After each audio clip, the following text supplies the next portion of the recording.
We begin in Mozambique, in the port city of Beira, where authorities hope to raise the money needed to rebuild infrastructure destroyed after two storms. A two-day donor conference launched in Beira today with experts from international organizations, the private sector and civil society in attendance. They're hoping to raise about $3 billion. Now, cyclones Idai and Kenneth smashed into Mozambique in March and April, hitting the center and the north of the country just 6 weeks apart. More than 2 million people were affected and about 650 died. Now, the funds will be earmarked to rebuild infrastructure and support social needs and economic production in affected areas. Most of the money that's raised at this donor conference is going towards rebuilding infrastructure, but perhaps tell us how desperate the humanitarian situation is as we speak. Thank you for that question, because it's true that there has been a lot of impact on the infrastructure.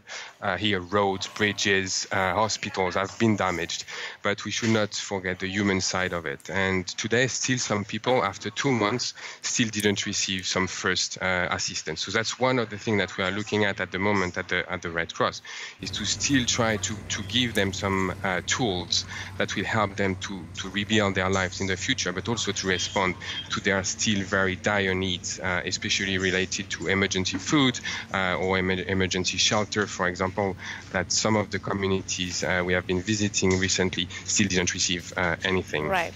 What's your sense of how much longer your services are going to be needed there? Are you in this for the long haul, and perhaps give us a time horizon? At the Red Cross, we don't see how such response can be shorter than 2 years. I will explain you just briefly why, but if we look at the amount of hectares of crops that have been destroyed, it's more than 700,000 of hectares.